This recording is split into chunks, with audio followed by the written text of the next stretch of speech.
What's up, mga atitsyon ng guro na di perfect? O, di ba? Sobrang haggard ng babae mo. O, syempre, ginahin natin yung sa TikTok, yung hugas-hugas vlog ko, no?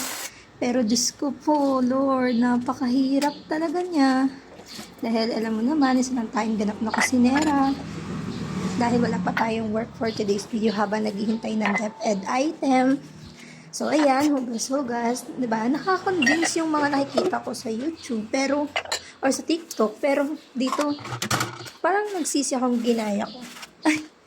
Adyo, kakatawas ka lang kasi niyan maghugas.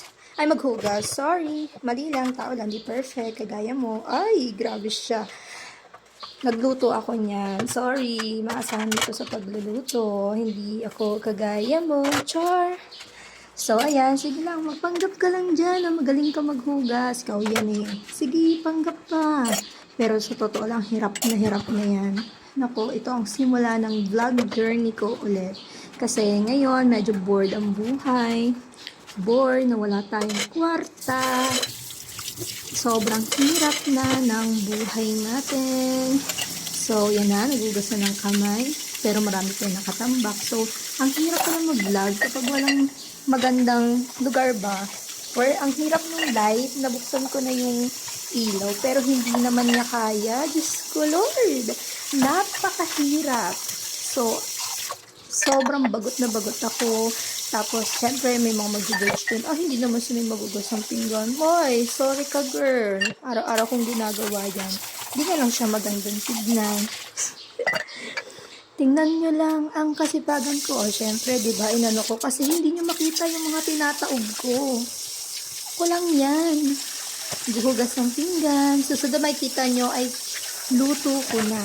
Yung masasarap kong mga niluluto. Pero ngayon, pinapakita ko pa lang since umpisa pa lang to. Umpisa pa lang. Ito, iinis mo sa akin. Char!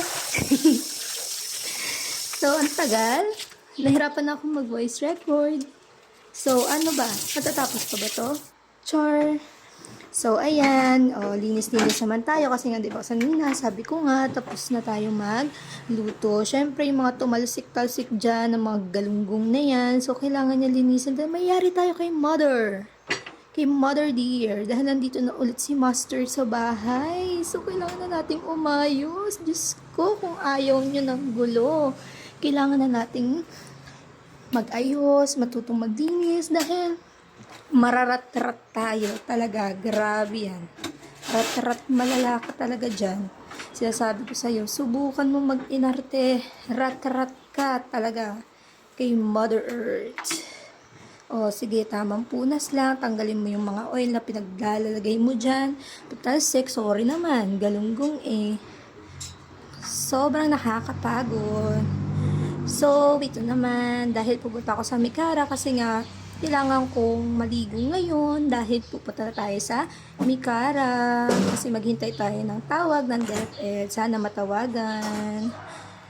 Pag-pray nyo ako na sana matawagan, bigay na sa akin itong taon na yan, pero hindi kayo pwedeng sumama. And yan na, ganda-ganda na si ate mo, girl, kasi naman tapos na siyang maligo. Mukha lang hindi. Pero nakita nyo, basa yan. Don't judge me. Hindi tayo kagandahan. Hindi tayo ka-freshan. Hintayin nyo. Magiging fresh din yan. Pagdating ng panahon. Char. Ayan. Nag-ready na ako niya. Papunta na kami ng Mikara dahil doon lang may signal sa amin kasi sa Pasinayan Northeast. Walang signal. Diyos ko, baka trabaho na. Maging bato pa pag biglang tumawag na hindi ko naman nasagot. Pinarusahan ko pa yung sarili ko. Hay, may kipaglaro na naman ako sa aking frenemy sa Mikara. Char, yung pamangking ko. Magkikita na naman kami. So, sunod kong mga vlog siguro papakita ko siya kung paano ko siya inisin. So, ayan, sige, suklay.